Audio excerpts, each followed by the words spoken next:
Negative మెసేజ్లు కూడా వినపడుతున్నాయి.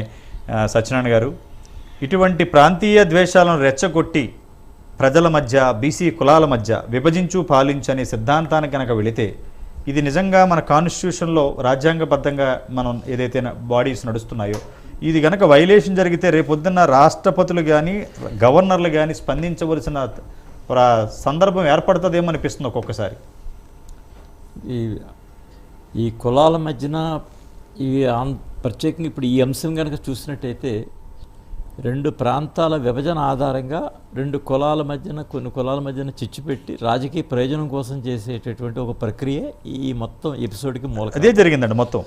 దీనికి రాష్ట్రపతి గవర్నర్ అనేది ఒక ఆస్పెక్ట్ వస్తుంది, కాన్స్టిట్యూషన్లో దీన్ని ఛాలెంజ్ చేయడానికి లీగల్ ఆస్పెక్ట్ ఒకటి వస్తుంది. అయితే తాజాగా ఇప్పుడు మనకు ఉన్నటువంటి అవకాశం ఏంటంటే నేను చెప్పినట్టు ఇందాక 105వ రాజ్యాంగ సవరణ ద్వారా ఈ కమిషన్ తీసుకొచ్చే పరిస్థితి ఉంటుంది. ఈ కమిషను ఒకవేళ మేము ఆశించినటువంటి ఫలితం ఇక్కడ రాకపోతే మేము ఇమ్మీడియట్గా next step national commission for backward classes దగ్గర మేము పిటిషన్ ఫైల్ చేస్తాం. National commission of backward classes దగ్గర దీనికి సంబంధించిన విషయాన్ని మేము తెలియజేసి అక్కడ నుంచి ఏ రకమైనటువంటి అడ్డంకి ఉన్నా కోర్టు తరపులు తడతాం.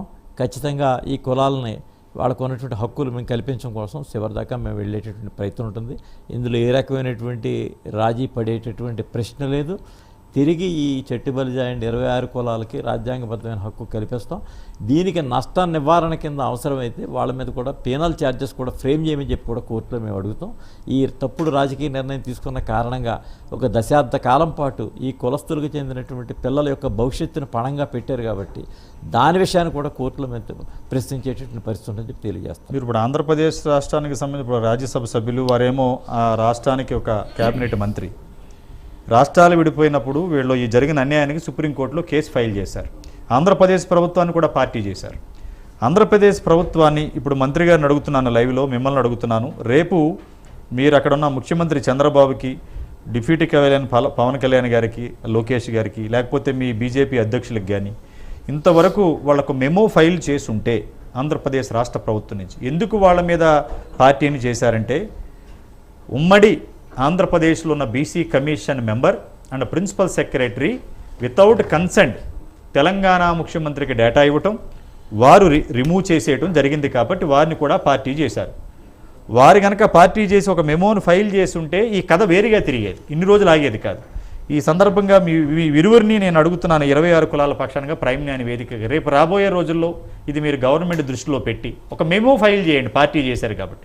నేను మంత్రి గారితో మాట్లాడాను, బీసీ సవితి గారితో మాట్లాడాను.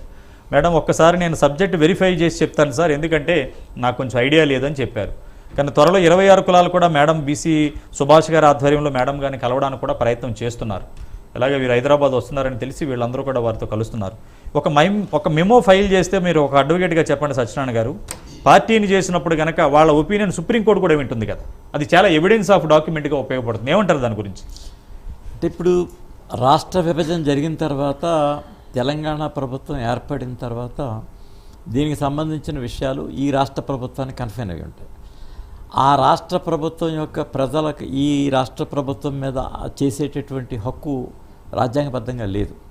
ఇది దేశ విభజన సందర్భంలో లియాఖత్ అలీ ఖాన్ అని చెప్పి వారి ఇరువురి మధ్యన ఒక ఒప్పందం జరిగింది. పాకిస్తాన్ ఇండియా 1947లో విడిపడినప్పుడు ఆ ప్రాంతంలో ఉన్న అల్పసంఖ్యాకుల వర్గాలకి ఈ ప్రాంతంలో ఉన్న అల్పసంఖ్యాకుల వర్గాల యొక్క సంక్షేమాన్ని మేము టేకప్ చేస్తామని చెప్పి చేసినటువంటి ఒక చరిత్రలో దేశ విభజనలో అదొకటి మనకి ప్రత్యక్షంగా 1947లో లియాఖత్ అలీ ఖాన్ అని చెప్పి వాళ్ళ ఇరువురి మధ్యన జరిగింది. కానీ ఇక్కడ ఆ రకమైనటువంటి ఒడంబడిక లేదు రాష్ట్ర విభజనలో ఈ రకమైన హక్కు. అయితే మనము ప్రశ్నించడానికి కావాల్సినటువంటి ఒక అవకాశం ఏంటంటే రెండు రాష్ట్రాలకి ఒక గవర్నరే చాలా కాలంగా ఉన్నాడు. రాష్ట్ర విభజన జరిగింది ఉన్నారు. చిన్న ఇంటరాప్షన్ మీకు 2 అడ్వైజర్లు పెట్టారు. 2 అడ్వైజర్లు కూడా ఒకటి బిలాంగ్స్ టు ఏపీకి, ఒకటి బిలాంగ్స్ టు తెలంగాణకి. అంటే ల్యాండ్ ఆర్డర్ ప్రాబ్లం వచ్చినా, ఈ విభజన చట్టంలో ఇచ్చిన పొందుపరిచిన హామీలు ఏదైనా సమస్యలు వచ్చినా గవర్నర్కి తెలియజేసి తద్వారా కేంద్రానికి తెలియజేయాలని విభజన చట్టంలో పెట్టారు. మీరు ఇందాక మళ్ళీ ఆ ప్రభుత్వాలకు ఉండదన్నారు. చిన్న ఇంటరాప్షన్ ఏంటంటే ఆ రోజున ఉమ్మడి ఆంధ్రప్రదేశ్లో ఉన్న BC commission government of Andhra Pradesh అనే దాని మీదే వీడికి లెటర్ ఇచ్చాడు 26 కులాల గురించి.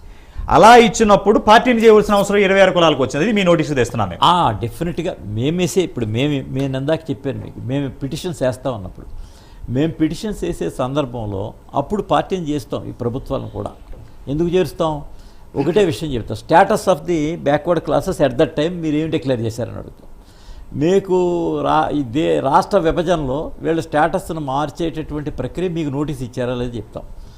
3, దీని మీద మీరు అటార్నీ జనరల్ కానీ సాలిసిటర్ జనరల్ కానీ ఒక ఒపీనియన్ ఏమైనా మీరు కోరారా లేదని 3వది అడుగుతాం. 4వది గవర్నర్కి ఈ కాన్స్టిట్యూషనల్ క్రైసిస్ లేకుండా చూసారా లేదని అడుగుతాం. ఈ 4-5 ప్రశ్నలు మేము లేవనెత్తేటటువంటి పరిస్థితి ఉంటుంది. దీనికి సంబంధించిన విషయం చూసే ప్రక్రియ ఉంటుంది కాబట్టి ఆ యాంగిల్లో మేము ఎదురుకి వెళ్ళే పరిస్థితి ఉంటుంది లీగల్ బ్యాటిల్లో. అదే ఒక స్మాల్ బ్రేక్ తీసుకుందాం. బ్రేక్ తర్వాత డిబేట్ కంటిన్యూ చేద్దాం. చూస్తూనే ఉండండి ప్రైమ్ 9 న్యూస్.